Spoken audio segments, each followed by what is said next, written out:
네, 안녕하십니까. 염승환 이사입니다. 자, 오늘 2026년 1월 15일 시장 함께 읽기 시작을 해 보도록 하겠습니다. 오늘도 이게 장을 보시면 완전히 뭐 종목들이 다 뭐 이 기아도 이제 난리가 났고 삼성 이제 네이버는 좀 악재 나왔어요. AI 국가대표 선발전에서 탈락한 것 같더라고요. 1차 심사에서. 거기 좀 악재가 있었고 개별 악재고요, 이거는. 근데 전반적으로 시장은 뭐 완전 뜨겁습니다. 예. 이제 얼마 안 남았네요. 네. 이제 5천도 얼마 안 남은 것 같습니다.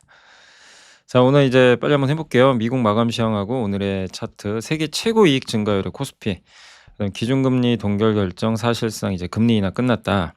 요런 좀 내용들이 있어서 정리해 드리고, 그다음에 요 보고서 너무 좋았어요. IM증권에서 이번에 CS2016을 갔는데 보고서를 썼는데 좋았고요. 그다음에 어제 못해 드린 거 조선주 깡통아 태평양 건너라.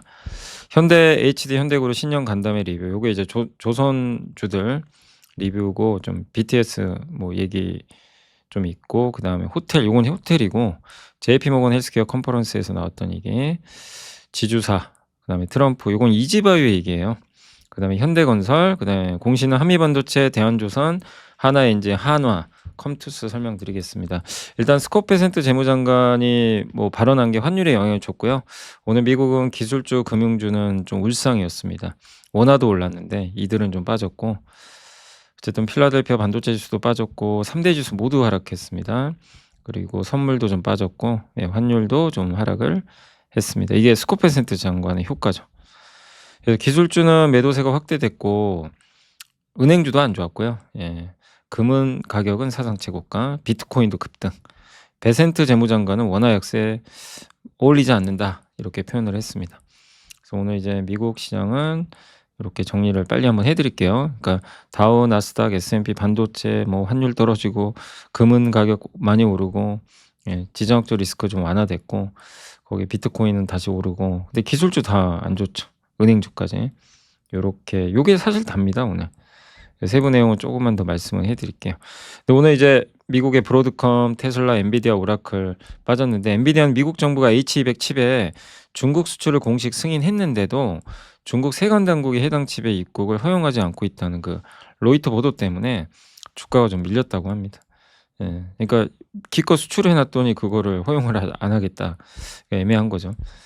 은행주는 실적 좋은데도 지금 신용카드 금리 10% 이상 올리지 마라. 20% 금리 받고 있는 기업들한테 "야, 너네 10% 이하로만 받아." 이러니까 이제 주가가 빠지는 거죠. 압박을 하니까. 그게 좀 악재로 작용했습니다. 기금속 시장은 올랐고요. 비트코인도 이제 암호화폐 시장 규제 법안 초안이 발의됐다는 소식에 이러면 또 암호화폐가 어쨌든 이제 제도권 안으로 좀 들어오고 있는데, 이런 부분들이 이제 호재로 작용을 했고, 유가는 이란 사태 우려로 급등하다가 이란에서 시위대를 막 이렇게 살해한다는 얘기가 있나 봐요, 지금. 그래서 근데 그게 끝났다, 중단됐다는 말을 들었다. 이러면 이제 미국이 좀 개입하기보다는 좀 더 지켜보겠죠. 그래서 유가가 밀렸습니다.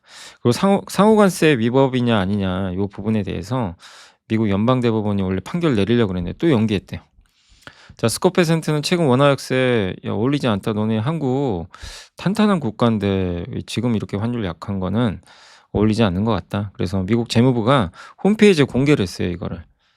그래서 "한국 원화의 평가절하 현상과 관련해서 한국의 강력한 경제 기본 구조와 맞지 않는다. 변동성도 바람직하지 않다." 이런 내용이고, 그러니까 의도적으로 이거 통화 가치 하락한 유도한 거 아니냐. "왜 지금 와서 이렇게 홈페이지에 이걸 굳이 공개하냐." 이거죠.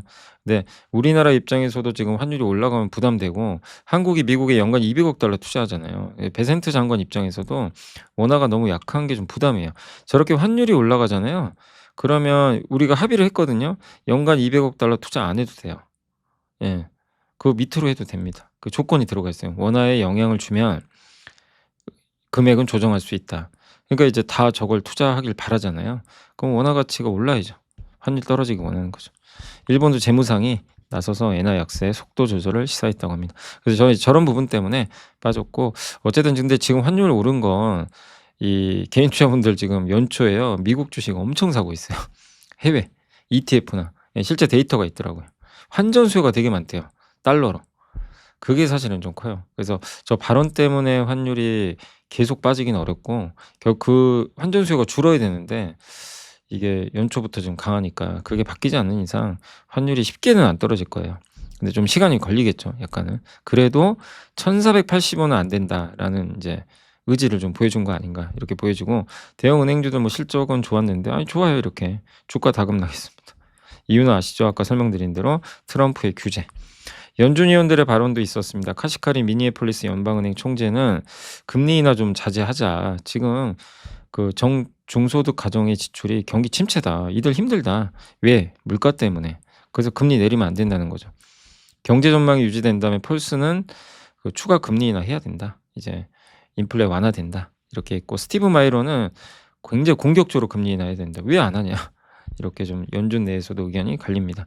엔비디아는 아까 말씀드렸고 중국의 칩 수출 허용했는데 중국이 정작 안 받으려고 하고 있고 브로드컴은 특별한 이유 없었습니다. 테슬라도. 뱅크 오브 아메리카는 실적 좋았지만 아까 이제 규제 이슈, 스트래티지는 그 비트코인 전 세계에서 제일 많이 갖고 있는 기업이죠.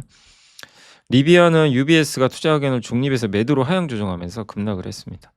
엑슨모빌은 이제 2.89% 올라서 최근 지정학적 리스크 부각에 따른 유가 상승, 실적 개선 기대감 요런 걸로 일단 급등을 했다라고 보시면 되겠고 다우케미칼도 폴리에틸렌 가격이 최근에 오르고 있는데 원재료인 에탄 가격이 떨어졌대요. 모자이크도 유니드랑 이제 연동이 되겠죠. 그래서 모자이크 비료 회사인데 모건 스탠리가 이란 공급 감소로 북미 업체들 수혜받을 거다. 비료 회사들. 그래서 급등했습니다. 엠너비는 에버코어에서 투자하기엔 비싸다. 뭐 그런 평가가 있었던 것 같아요. 오늘의 차트는 이제 요겁니다. 그 주당 순이익 증가율. 한국경제신문에 나왔던 자료인데 한번 요거 이거 너무 크게 보이는군. 요게 이제 EPS 증가 예상 증가율인데 이게 한국입니다. 보이세요? 독보적이죠. 한국.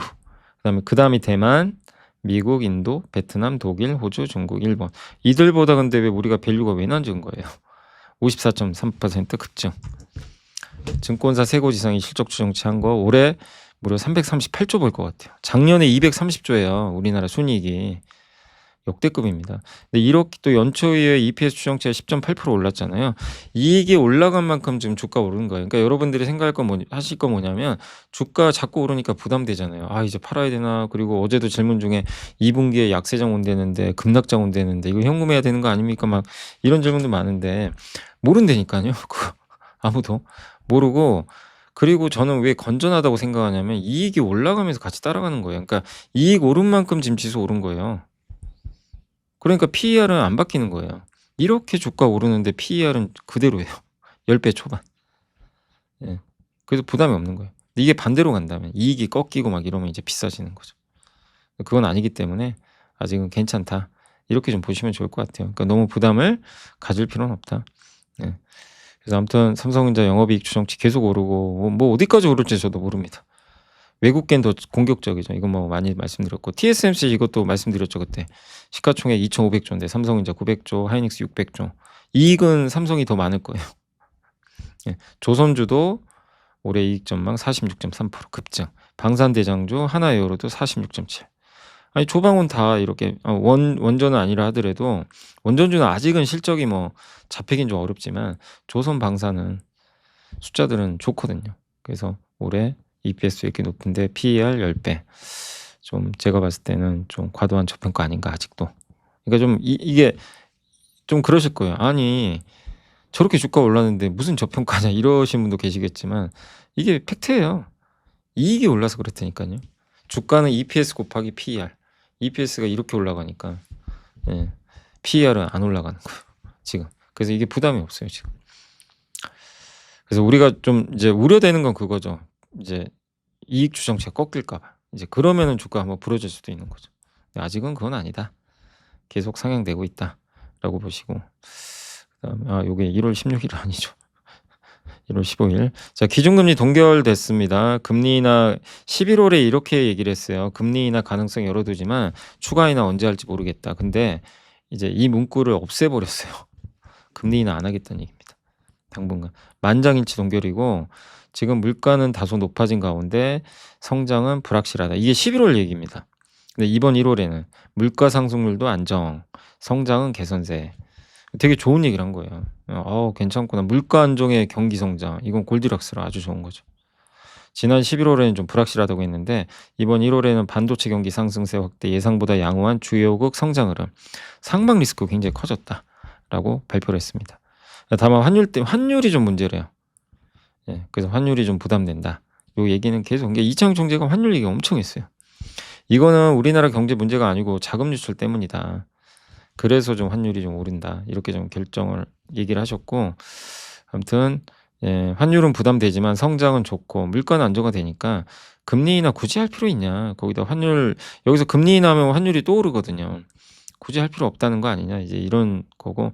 그래서 이번에는 금통위가 아니라 환통위 아니냐.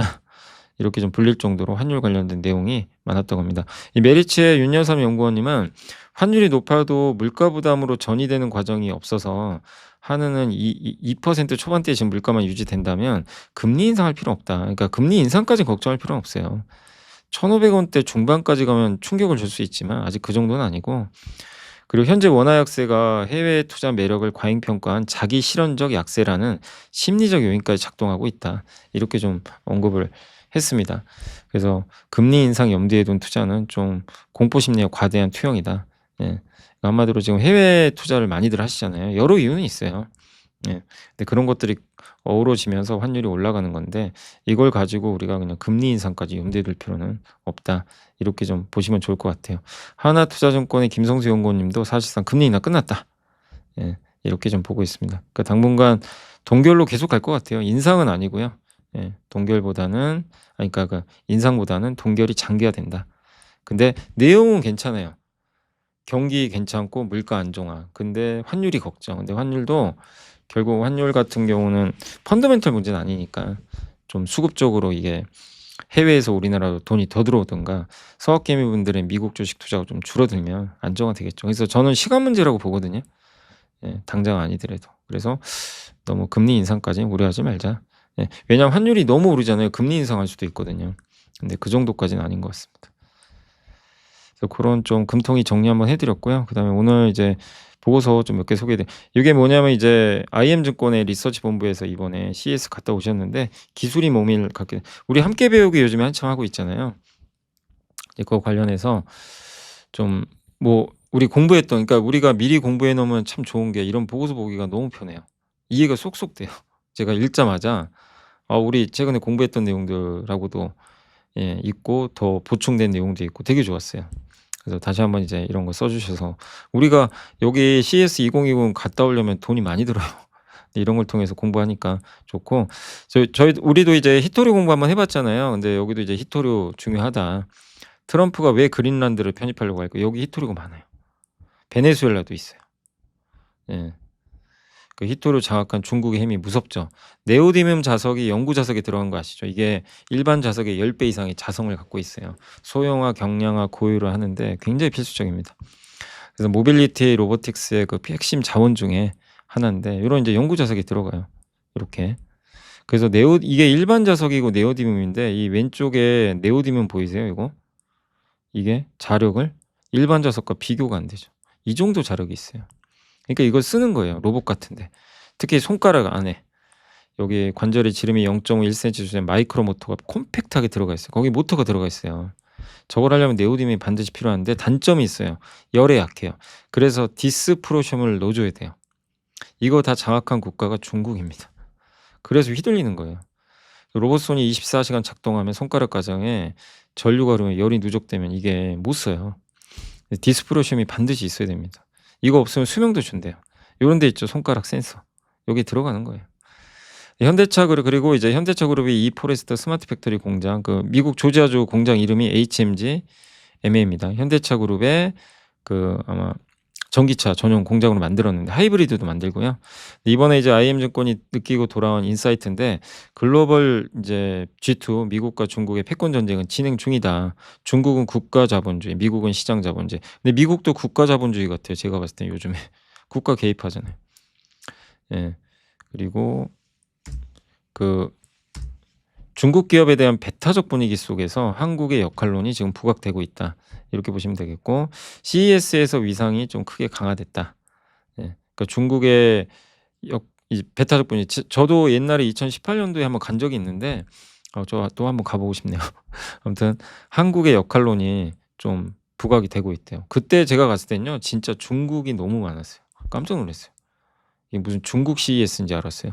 중국 기업들이 너무 많아요. 근데 그때는 미중 갈등이 그렇게 뭐 그때도 이제 초기 국면이긴 했는데 아주 심할 때는 아니었거든요. 예. 근데 어쨌든 중국이 많았는데 이번엔 좀 한국 기업들의 위상이 강화됐고 에이전틱, 대리인, 버티컬, 전문성, 피지컬, 물리적 이게 동시다발적으로 그리고 자동화, 로봇이 대세다. 예. 그리고 이런 것들을 하려면 서로 데이터를 연결해야 된다. 그런 AI 주도권을 누가 질 것인가. 그리고 가전보다는 B2B, 기업형으로 AI가 많이 지금 발표가 됐고 이번 CES에서도 그런 것들이 많이 나왔다고 합니다. 그리고 AI 플랫폼과 인프라는 중요하고 전력망, 데이터 센터 이런 것들을 다 연결한 이거 누가 제일 잘해요? 엔비디아. 엔비디아 GPU로 풀스택을 만들어서 인프라를 주잖아요, 이런 것들을.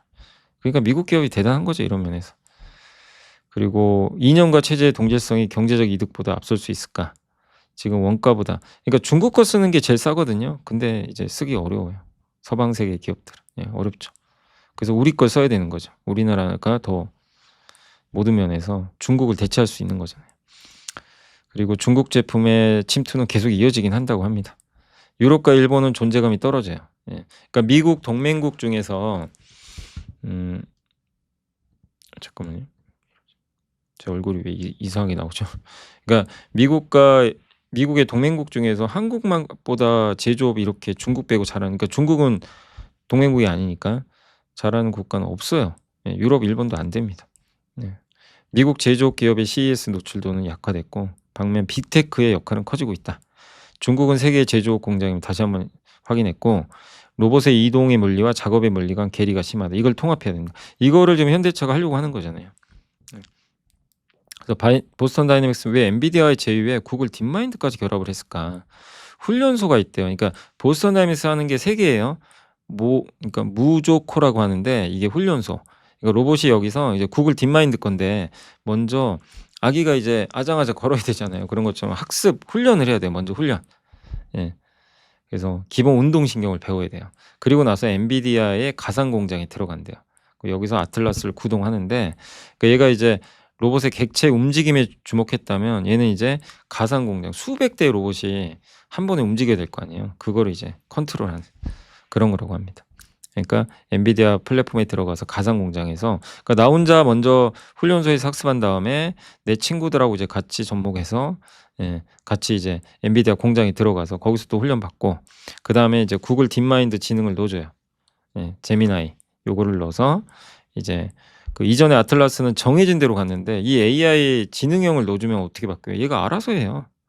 그러니까 사람과 상호 소통하면서 이미 학습한 내용도 있지만 본인이 봐가지고 로봇이 진짜 AI처럼 스스로 판단을 해요. 생각하는 노동자가 되는 거. 이 세 가지로 간다는 거죠. 근데 아틀라스 그럼 어디다 쓸 거냐 이렇게 해서 이 로봇 공장 아니 자동차 공장이고 이게 뭐냐면 문짝을 이렇게 다는 거잖아요. 문을 이런 걸 이제 어셈블리라 그러는데요. 제너럴 어셈블리. 그러니까 이 부품 상태에 있는 거를 이렇게 조립을 하는 거예요. 근데 이거는 아직 그러니까 사람들이 다 한대요. 대부분. 로봇 자동화가 잘 안 돼 있어요. 이 영역을. 이거를 이제 자동화 시켜버리겠다는 거죠. 그래서 현대모비스는 이번에 보스턴 다이내믹스에 액추에이터 공급하는 걸로 결정이 됐죠. 그래서 앞으로 만들 거고 뭐 외주도 줄 것 같아요. 그래서 사면이 많이 간 거죠.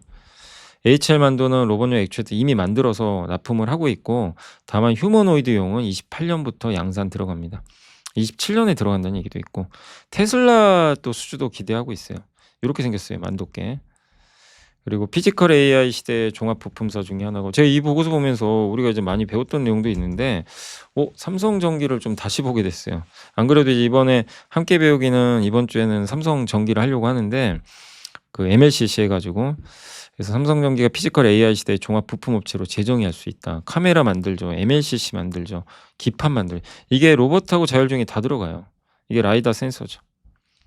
로봇에도 들어갑니다. 테슬라에도 카메라 들어가고 테슬라의 매출이 6천억인데 34년에 이제 2조 1천억 돼서 연평균 15% 증가할 걸로 전망하고 있고 라이더용 MLCC를 로봇 업체에 이미 공급 중이라고 이미 카메라 솔루션도 검토 중이다. 그러니까 라이더용 MLCC 로봇 업체에 공급하면서 거기에 사용되는 카메라도 검토 중에 있다. 이렇게 좀 언급을 했다고 합니다. CEO가. 그래서 이걸 결합하는 거죠, 카메라랑. 이거 지금 하는 회사가 어디예요? 그 SL이죠, SL. 예. SL이 지금 그 어디죠? SL하고 그 헤드램프에 라이다를 결합하는 그게 SOS랩이었죠. SOS랩도 주가 2배나 올랐더라고요, 최근에. SOS랩, SL 같이 하고 있고, 삼성전기는 이제 카메라 라이다를 통합시켜 버리겠다. 근데 또 여기 새로운 게 휴머노이드 로봇에 삼성전기가 이것도 만들려나 봐요. 로봇 손에 들어가는 액추에이터를. CEO가 언급을 했대요. 가장 난이도가 높은 부위가 손가락입니다. 이 손가락 마디. 그래서 손 부위에만 수십 개 액추에이터 필요하다. 그래서 이거 내재화하는 거 아니냐, 뭐 이런 얘기도 있는 것 같아요. 그러니까 공식적으로 발표한 건 아니에요. 근데 왜냐면 삼성전기가 알바 인더스트리를 이미 투자를 했어요. 이 회사가 하는 사업이 그런 것 같아요. 삼성전기는 로봇손 및 휴머노이드 플랫폼 같은 분야에 성장하는 로봇 사업에 필요한 선도적인 모터 기술에 대한 접근성을 강화하게 됐다. 그러니까 이 회사가 파이버 프린팅이라는 제조 기술을 갖고 있는데 이게 이제 손가락에 들어간다는 거죠. 그래서 이거 투자가 연결되는 거 아니냐. 예. 그래서 이 모터가, 그러니까 코어 없이, 동그란 코어 없이 모터를 구현하는 게 핵심이라고 합니다.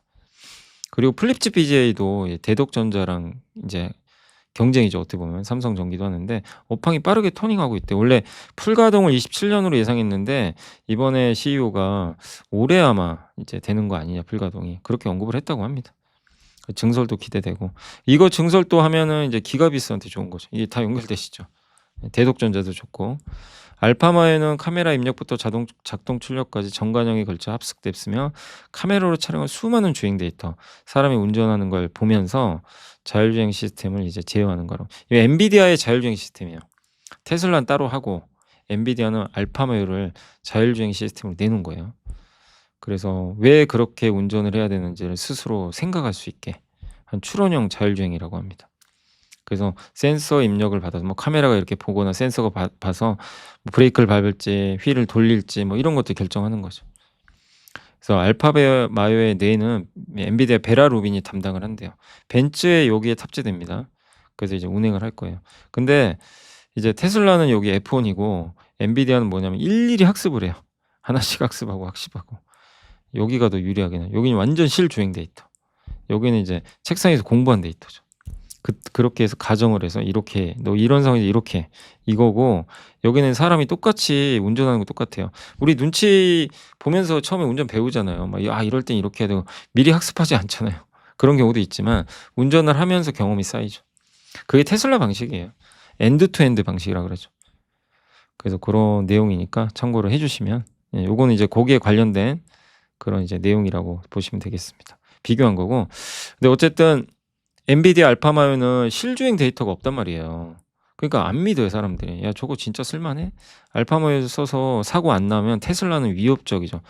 아니, 테슬라는 실주행 데이터가 엄청 많은데 그거에서 일단 성공은 하고 있는데, 엔비디아는 실주행 데이터도 거의 없는데 알파마요라는 가상의 공간에서 학습한 걸로 하는데, 만약에 벤츠에 넣는데 성공한다고 쳐봐요. 테슬라가 깜짝 놀라겠죠. 아니, 실주행 데이터가 아닌데도 저런다고? 근데 검증이 안 됐어요. 지켜보셔야 되고. 근데 벤츠는 이게 개체수나 가격이 이게 대중화하기는 좀 어려운 브랜드잖아요. 그래서 엔비디아 입장에서 현대차가 중요해요. 현대차는 대중적인 브랜드거든요. 그래서 필요한 거죠. 그래서 안드로이드에 삼성이 탑재돼서 성과를 냈고 비슷한 거죠. 여기 테슬라는 애플 아이폰과 비슷한 거고. 그러니까 저도 이런 얘기는 한번 해드린 적이 있지만 2008년 처음 애플 아이폰 나올 때랑 지금 너무 그림이 비슷해요. 그게 옛날에 삼성전자가 지금 현대차죠. 그렇게 정리를 해주시면 되겠습니다.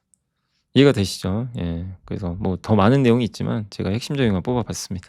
자, 깡통아 태평양 건너라 최강식 연구원님 쓰셨고, 한국 조선사자 수주는 362억 달러 작년에 줄었어요. 24년보다. 그러니까 이게 좀 아쉬웠고, 올해는 460억 달러 늘어날 것 같습니다. 영업이익은 55%. 실적은 무조건 좋아져요. 왜냐하면 비싸게 수주한 것들이 계속 건조가 되니까. 근데 올해는 LNG 발주가 많을 것 같고요. 그 다음에 2029년 이제 LNG선 만드는 공간이죠. 요거를 차지하기 위한 선사 선주들의 경쟁이 계속 이어질 것 같다. 이런 내용입니다. 실적은 2024년에 수주한 초대박 고가 물량의 건조 확대로 컨센서스보다 놀라운 숫자들을 일단 보게 될 것 같고요. 백록은 남은 일감 넘어서 이제 28년으로 반년 옮기면서 상향했다. 그러니까 일감 이제 남은 일감이 있는데 그거 넘어서 예 더 나올 걸로 보는 것 같아요. 근데 더 이상 좋아질 수 없는 경치도 오고 있대요. 그래서 올해하고 내년에 이익은 성장하는데 폭이 완만해요. 그래서 수주가 어쨌든 많이 일어나야 되겠죠. 그래서 이제 근데 조선사들은 해외 생산 거점 확보로 또 인력도 부족하고 그런 이제 뭔가를 한계를 뛰어넘을 준비를 하는데 당연히 시간이 필요하죠. 그래서 미국에서 수주가 중요하대요. 우리가 마스가 제안했고 미국에서 뭔가 나와야 되는데 미국에서 수주는 무조건 좋대요. 왜냐면 비싸요. 미국은 이게 만드는 비용 자체가 굉장히 비쌉니다. 그래서 성과가 높을 거예요. 그냥 우리가 깡통 전체라 그러죠. 블록만 줘도 되게 수익성이 높을 거래요. 미국 성과가 한국의 5배나 된대요. 예. 2배만 받아도. K방산과 비슷하답니다. 근데 법 때문에 우리나라 상선의 대형 블록은 수출을 못 해요. 예. 미국에서 만들어야 돼요. 그러니까 이제 이게 법을 좀 바꿔주면 좋은 거죠. 우리나라에서 만들 수 있게 미국이. 호위함도 건조하겠죠. 그래서 헝팅턴 일거스가 수주를 따냈고 현대중공업 하나필리가 좀 나눠서 외주로 건조하지 않겠냐 이렇게 보고 있습니다. 그래서 이걸 도와줄 현대중공업, 오스탈, USA 요거 도와줄 하나오션. 그러니까 현대중공업과 하나오션한테 수주가 일부는 나올 것 같은데 근데 규모는 그렇게 크지 않은 것 같아요. 3,000억에서 4,000억밖에 안 되니까 여기서 나오는 물량이. 근데 어쨌든 이거 규모가 작아도 무조건 해야 돼요. 이걸 만들어서 견조감을 쌓은 다음에 다음이 구축함이에요. 구축함은 굉장히 크거든요. 거기에 뭐 군수 지원함도 있고 그러니까 점점 몫이 늘어나니까 설사 "야 이거 얼마 안 되는 돈 그거 수주해서 뭐 하냐 호위함. 이거밖에 안 돼 3,000억? 예. 그 뭐야?" 이제 이럴 수 있지만 그게 중요한 게 아니라니깐요.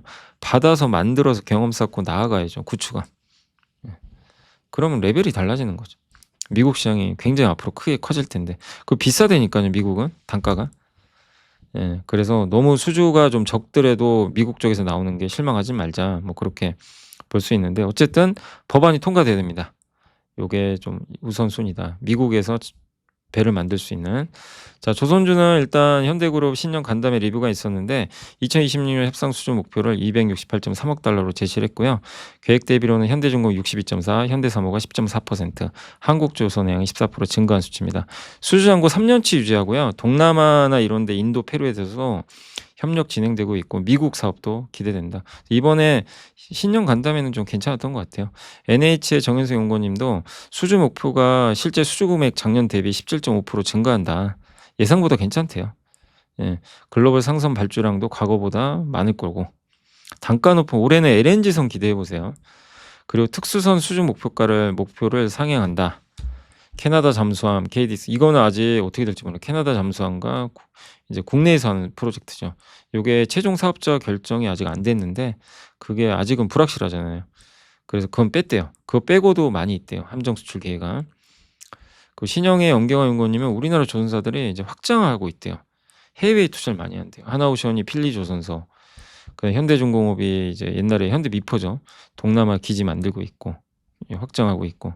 그래서 이런 부분들은 굉장히 중요한 전략 같다. 예. 그래서 이 중에 미국이 좀 제일 중요하죠. 그래서 조선주에 대해서 굉장히 긍정적으로 보셨고 한국조선해양을 탑픽으로 꼽아주셨습니다. 엔터도 일단 BTS 서프가 맞는데 BTS 서프라이즈 맞아요. 주가가 좀 흔들렸지만 물량 기대보다 많잖아요. 350만 명 예상했는데 430만 명으로 갈 것 같고 티켓 값도 높아요. 우리나라가 26만 4천 원까지 나오고 일본은 무려 4만 5천 원 거의 40만 원이 넘어요. 16만 원 예상한 거를 크게 넘긴 거죠. 일본은 원래 티켓 값이 낮은데 굉장히 이번에 높게 나온 겁니다.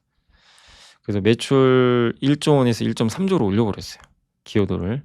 연간 영업이익도 5천억에서 6천억. 이번 BTS 뭐 콘서트 발표는 서프라이즈다. 신한의 지인의 연구원님도 이번 월드투어 기대치 넘겼다. 간혹가다 한 번씩 팔 수는 있지만 매수로 대응하자. 완전체 컴백이란 희소 가치가 있고 티켓 값은 서구가 더 비쌉니다. 북미 비중이 35%좀 낮지만 지난번 블룸버그에서는 45% 될 거라 그랬거든요. 그래도 다 상세해요. 회당 6만 명 정도 가능한 스타디움에서 하거든요. 충분히 상세 가능하다. 그리고 27년까지 활동하는 게 중요하다. 그래서 뭐 괜찮게 보셨고 연매출 2.1조도 가능하다고 합니다. 키움의 임수진 연구원님은 이제 목표 영업이익을 올렸습니다. 티켓값이 아직은 보수적이지만 북미 비중이 오히려 높게 보셨고요. 30만 원까지 티켓값 넘길 것 같다. 이런 내용입니다. 그리고 BTS 아니더라도 캐츠아이 신인 그룹, 걸그룹 여기가 정말 잘 나가죠. 그래서 여전히 캐츠아이 성장도 주목된다. 그래서 주요 증권사 추정치 좀 종합한 건데 콘서트 횟수가 65인데 원래 이게 예상입니다. 79에 5만 명 모입인데 회당 5.5에서 6.5. 티켓 값은 25에서 27.5에서 31만 원까지. 공연 매출이 1조 정도 예상했는데 1조 3천억에서 2조 1천억 합치면 요거 콘서트 매출이죠. 그다음에 응원봉 같은 MD 있죠. MD 매출도 3,500억 정도. 그래서 연간 영업이익은 20에서 25% 정도 올라간 수치가 나올 것 같습니다. 자, 그리고 호텔 우리 공부 진짜 많이 했죠. 그래서 방한 관광객 수 27년에 2천만 명 넘을 것 같고요. 역대급 나올 것 같고 작년에도 많았고. 그래서 OCC는 객실 점유율, ADR은 객실 단가 둘 다 올라갑니다. 4, 5성급 호텔 사업 영위하는 GSPNL, 서부 T&D, 투자의견 매수고요. 저는 호텔은 저도 개인적으로 굉장히 긍정적으로 보고 있습니다. GSPNL이 이번에 그 삼성동에 웨스틴을 리뉴얼 했거든요. 서부 T&D는 아직은 객실 점유율이 낮으니까 성장 여력이 있고 또 용산 위치도 좋고 신정동 부지 이런 것들 개발까지 하니까 자산주로도 봐야 돼요. 그리고 그래서 일단 또 호텔도 카지노 사업도 호텔 룸이 제일 중요하잖아요. 그걸 많이 갖고 있는 게 서부 T&D랑 롯데관광 개발이라고 합니다. 그래서 우리나라 또 한일령도 수혜죠. 그래서 중국인들이 한국에 올 거거든요. 원래는 옛날에는 일본을 많이 갔지만 그래서 지금 한국에 많이도 올 것 같고 27년에는 역대급인 2,350만 명이 한국에 올 것 같고 중국만 800만 명. 호텔은 공급이 계속 부족. 서울호텔 객실 수가 5.3만 실. 객실 점유율은 79%. 작년엔 82%. 그리고 내년까지는 외국인 관광객이 한 450만 명 이상 증가할 거다. 이렇게 했습니다. 그래서 그 2년 내 객실 점유율은 최소 5% 이상 상승할 것 같다. 이런 내용입니다. 그래서 객실당 관광객 수가 우리가 너무 많아요. 일본은 호텔이 많은데 그래서 객실 단가랑 점유율이 이렇게 올라가는 거죠. 국내 5성급 호텔 목록이고요. 여기 참고하시면 좋겠습니다. 호텔은 여전히 매력 있다. 이렇게 보고 있습니다. 바이오도 여기 한미약품 관련해서 이제 얘기가 어제 말씀드렸잖아요. 어제 JP모건 헬스케어 컨퍼런스에서 에피노페그루타이드 지방간염 치료제를 얘기를 안 한 거예요. 얘기할 줄 알았는데 근데 안 한 이유가 있어요. 임상 2상 결과를 확인한 이력이 있거나 27년 내년에 임상 3상에 참여한 데이터를 확보할 때까지는 임상 3상 결과물이 나와야 된다. 그게 가능한 걸 볼 때까지는 당장은 발표 안 하고 중장기 전망만 발표했대요. 그래서 아직은 지금 데이터로 확인하기 좀 어렵거든요. 근데 기존에 나온 데이터는 있긴 하죠. 근데 그건 잘 나온 걸로 알고 최근 데이터를 보고 싶은데 그걸 이제 못 봤던 거죠. 그래서 주가 빠졌고 한편 머크는 키트루다 SC 알테오젠이 이제 기술을 준 거죠. 요거 시장 확대 전략 강조했고 점유율 30에 40%. 한마디로 정맥 주사 아니고 여기 어디죠? 근육 같은 데는 피하 주사라 그러죠. 그래서 굉장히 간편하게 맞을 수 있는 주사죠. 그래서 약제 비용 청구 코드 발부로 매출 성장이 느린 6개월을 지나면 이제 2분기부터 매출 성장 기대된다. 이런 내용이고요. 삼성바이오로직스는 6공장 건설 검토를 언급했습니다. 한국바이오 요새 좀 부진하지만 내용을 보면 나쁠 게 없습니다. 그래서 여전히 긍정적으로 보고 있고 지주사는 이제 대안적 투자처로서의 지주회사 및 우선주 하나가 인적 분할한 거 아시죠? 어제 발표했습니다. 그 주가 날라가 버렸어요. 자사주 전량소가. 그래서 이거는 다른 지주사한테도 호재죠. 그리고 할인율이 되게 커요. 갖고 있는 자회사 지분보다 시총이 워낙 낮으니까. 그래서 적극적인 자산 리밸런스 노력으로 재무구조 개선이 뚜렷한 SK를 탑픽으로 꼽아주셨고 보통주하고의 괴리율이에요. 이게 보통주 대비해서 얼마나 싼가. 아모레퍼시픽 2는 70%가 싼 거예요. 너무 심하게 벌어진 거죠. 그래서 미래에셋증권 우선주, LG생건, 하나우선주, 삼성전기 우선주도 괜찮겠네요. 그죠? 괴리율이 되게 크니까. 근데 거래량은 제가 모르겠어요. 금호석의 우선주도 있고 이런 이제 우선주도 이제 언급을 해주셨습니다. 음식료는 뭐냐면 이게 트럼프가 고기 많이 먹으래요. 이게 무슨 내용이냐? 미국에서 식생활 지침을 발표했대요. 기존 영양소 중심에서 식품의 질과 가공 정도 중심으로 바꾸자. 단백질을 많이 먹으라 그랬대요. 동물성 단백질의 우선권이. 이건 뭐죠? 고기죠, 고기. 전지 유제품이 동물성 지방도 허용합니다. 대체당 제로 슈거는 강력한 경고 메시지를 날렸대요. 그래서 저지방 탄수화물 기반이었던 40년 정책을 폐기하고 이제는 축산, 가공식품보다는 단백질 먹자 이걸로 바뀐 것 같아요. 타이슨 푸드나 칼마인 이런 데가 호재입니다. 이렇게 되면 사람들이 이제 고기를 많이 먹을 수 있기 때문에. 그래서 이지바이오한테 호재예요. 이지바이오는 미국의 그 회사 데브니티브라는 회사로 알고 있는데 거기 사료 만드는 회사 인수해 버렸죠. 2년 전에. 그래서 그 수혜를 받을 것 같습니다. 주가도 되게 저평가돼 있고 예, 같이 주죠. 어떻게 보면.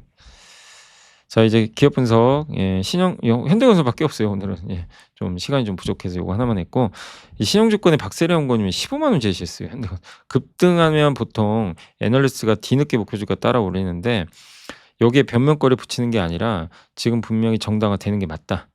그래서 목표주가 올린다. 예, 그래서 27년 이제 그 수주잔고 길이가 늘어났고 26년 실제 원전 계약이 임박했고 신규 수주 파이프라인 추가됐다. 예, 그러니까 이제 계약이 임박한 거죠. 예. 실제 현대건설은 재평가를 받을 수밖에 없는 게 이게 대부분 다 이제 현대차랑 이제 연결돼 있는 거죠. 물론 다는 아니지만 페르미, 팰리세이즈, 예, 여기 불가리아 원전 요거 현대건설이 하거든요. 그다음에 슬로베니아도 현대건설 기대, 스웨덴도 현대건설, 웨스팅하우스랑 다 같이 가요. 왜냐 웨스팅하우스는 만드는 시공 능력이 떨어지거든요. 그걸 좀 기대하고 있습니다. 현대건설은 홀텍 팰리세이드 SMR 사업에 대한 4억 달러 보조금 지급을 이제 받기로 했고요. 예. 그리고 페르미 아메리카도 이제 개념 설계 또한 끝날 것 같고, 예. 미국 정부의 원전에 대한 이제 이 의지를 고려하면 EPC 본계약 가능성도 높을 것 같다. 그리고 코즐로두이 원전, 불가리아, 슬로베니아, 슬로바키아, 스웨덴 많아요. 여기에 미국과 같이 갈 수 있는 거죠. 우리가 단독으로 하기는 어렵고요. 이제는 미국 손 잡아야 되는 거죠. 미국은 건설이 약하니까 한국의 현대건설이 수혜를 받을 것 같고, 미국 팰리세이즈 SMR, 미국 페르미 대형 원전, 불가리아의 원전, 요게 가시적 성과를 기대하고 있고, 연내 총 3개 파이프라인 수주 규모는 현 예상 수주 잔고의 40% 넘는다고 합니다. 그래서 해외 원전 기대감이 이제 앞으로 붙을 수 있으니까 현대건설을 좀 긍정적으로 보자는 그런 내용으로 보시면 되겠습니다. 요새 근데 주가 좀 많이 올랐죠. 네. 자, 그리고 이제 공시는 한미반도체가 HBM, TC본도 장비 수주를 받았어요. 하이닉스 좋은데 금액이 너무 적어요. 96억밖에 안 돼요. 받은 건 좋죠. 받은 건 좋은데 금액이 좀 아쉽다. 근데 최근에 많이 올랐죠. 자, 대한조선은 이제 많이 설명드렸지만 어제도 장문의 보고서 한번 소개해드렸고 원유 운반선 2척 수주 받았습니다. 예, 이렇게 생긴 이제 원유 운반선을 예, 수주를 좀 받았고요. 주력이 이거죠. 수에즈막스급. 글로벌 점유율 17%고 해남의 공장 하나랑 이제 고블럭 생산하는 공장 2개 갖고 있고 12척의 운반선 건조 가능하고 반복 건조다 보니까 수익률이 되게 높죠. 영업이익률 20% 이상. 최근 근데 유조선 운임은 좀 오르고 있다고 합니다. 예, 유조선이 좀 부족하다 보니까. 예. 국제해사기구의 환경 규제로 친환경 선박으로 강제 교체도 해야 돼요. 결국엔. 탱커선 쪽에서 교체 발주가 결국 나오지 않을까 이렇게 보고 있습니다. 당장 아니더라도요. 그래서 그걸 기다린다면 긍정적인 것 같습니다. 근데 다만 악재가 2월 1일 날 안다이치 자산의 보유 지분 24.9%가 풀리니까 요거 앞두고 있어서 주가는 좀 부진할 수는 있어요. 근데 저게 끝난다면 괜찮아질 것 같고, 하나엔진도 수주 받았습니다. 선박용 엔진. 하나가 기업가치 재고객 발표에서 분할 결정, 자사주 다 소각, 배당 1,000원, 제1 우선주 전량 장외 매수. 예. 이렇게 해요. 그래서 분할을 하는데 인적 분할을 하는데 76대 24로 그래서 각 부분 잠재 성장률 극대화하고 할인을 좀 해소하겠다는 얘기고, 그래서 분할 기일은 7월 1일입니다. 아직은 좀 남아 있고, 그래서 이렇게 돼 있어요. 지주사 할인 이렇게 들어가는데 기존은 이렇게 돼 있는 거죠. 예. 이런 식으로 하나가. 근데 이거를 바꿔서 둘로 쪼개요. 기존의 자회사 또 신설되는 지주사 밑으로 갈 차에서 이렇게 둘로 나눠서 힘을 실어줄 건 실어주고 뺄 건 빼겠다는 거죠. 이렇게 나눕니다. 그래서 핵심은 이쪽이죠. 여기에 하나솔루션도 들어가니까 어제 그래서 좀 올랐던 것도 같아요. 자, 그리고 컴투스도 지금 갑자기 이렇게 많이 샀어요. 남재관 대표 6명이요. 한 번에 이게 주식을 좀 사버렸거든요. 총 4억 정도 됩니다. 3만 원에. 바닥 아닌가 싶어요. 컴투스도 많이들 물어보셨지만 좀 기운을 내셨으면 좋겠습니다. 이제는 뭐 더 나쁠 건 없지 않나 라는 생각이 듭니다. 자, 그래서 오늘 일단 다 말씀을 좀 해드렸고, 예, 그래서 오늘 좀 스피드 있게 한번 해봤고, 이제 제가 지금 코스피 끝났죠. 오늘도 74포인트요. 도대체 오늘은 LG CNS는 합격을 했나 봐요. 그래서 네이버 급락하고 LG CNS 급등하고 참 그렇게 돼 버렸고, 근데 네이버 물론 되면 좋지만 그게 안 됐다고 해서 그게 뭐 그러면 네이버 이제 가치가 떨어지냐, 그렇게 볼 필요는 없고요. 네이버의 핵심은 물론 AI도 중요하지만 지금 가장 중요한 거는 스테이블 코인하고 그쪽이죠. 전자상 거래. 예, 여기는 순항하고 있으니까 예, 좀 더 지켜보시면 되겠고, 한국항공우주, 기아, 오늘은 기아가 한풀이 했고요. 우선주도 한풀이, 삼성중공업, 효성중공업, S51, 현대건설 오늘 또 갔습니다. 포스코인트도 오랜만에 갔고요. 증권주, SK이노베이션, 두산밖에 삼성전자, 드디어 SK도 30만 원 넘었습니다. 다만 오늘은 네이버가 좀 아쉬웠고, 예, 결과가 그렇게 돼서, 그다음에 LS셀렉트는 좀 빠졌고, 그다음에 SK바이오팜이나 바이오는 좀 약했던 것 같아요. 코스닥은 오늘 로봇주의 날입니다. 심텍폭 급등, 로봇주 다 날아가 버렸네요.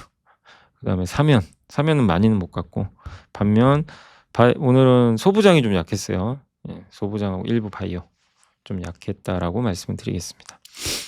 자, 그리고 오늘 이제 그 하나시스템, 뭐 한국항공우주, 아까 말씀드린 현대차, 우선주, 효성중공업 이런 거 말씀드렸고, 에피스홀딩스, 코스피가 정말 강해요.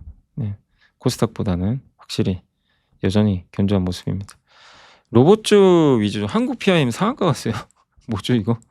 아니 얘는 왜 상한가 간 거예요? 와, 재료가 있나 보죠? 휴머노이드 밸류체인 편입 기대감. 근데 뭐 이미 다 알고 있는 내용 아닌가요? 예전에도 설명 한번 드렸는데 모르겠습니다. 어떤 이유 때문인지. 아무튼 상한가 가버렸고, 뭐 로봇주 진짜 날이네요. 예. 그러니까 우리가 로보티즈 다음에 이제 사면 다음에 한국 PIM 요런 거 중소형주 중에서, 대형주는 이제 현대모비스랑 HL만도, S&T모티브, 현대오토에버 요런 거죠. 현대위아, 현대글로비스까지 연결이 되죠. 그러나 오늘 아쉬운 거는 반도체 소부장은 왜 빠졌나요? 예, 왜 파티에 참석을 못 합니까? 해야 되는데. 자, 그리고 오늘 일단 코스피, 예, 오늘 신고가 났고요. 코스닥은 이제 1000을 향해서 가주길 바라겠습니다. 그리고 오늘 외국인들이 2,800억 정도 좀 순매수해서 오늘 수급은 좋고, 개인 투자분들이 이제 주가 많이 오르니까 좀 이익 실현 하신 것 같아요. 예, 그래서 오늘은 좀 매도가 좀 나왔다. 개인들은 이렇게 보시면 되겠습니다. 섹터만 보고 마무리하겠습니다. 오늘 로봇주가 제일 좋았고요. 타이어도 오랜만에 좋았네요. 효성 TNC가 급등했습니다. 그리고 백화점도 오늘 광주 신세계 좋았고, 정유주 요즘에 좋죠. 그리고 온디바이스 AI, CXM 오늘 기파는 좋았네요. 그래도 2차 전지도 일부 올랐고, PCB가 좋았죠. 자동차도 오늘 기아, 현대, 특히 오늘은 기아죠. 기아의 날이었고, 증권주 오늘 괜찮았고요. 그리고 우주항공도 괜찮았습니다. LNG, 조선주도 괜찮았어요. 골고루 올라간 것 같습니다. 다만 오늘은 아까 인터넷, 예, 네이버가 좀 아쉽게 됐고, 게임주도 참 힘이 없습니다. 힘들이 없고, 예. 그리고 스테이블 코인 좀 빠졌고, 근데 크게 빠진 거는 뭐 네이버 정도, 네이버나 이제 이런 인터넷 쪽이고, 대부분은 다 견조했어요. 빠져도 그렇게 크게 빠지지는 않았습니다. 자, 아무튼 이제 오늘 이제 4시 정도 됐는데 여기서 좀 마무리하고요. 저는 또 내일 이 시간에 찾아뵙겠습니다. 오늘 정말 고생하셨고요. 내일 뵙겠습니다. 네, 감사합니다.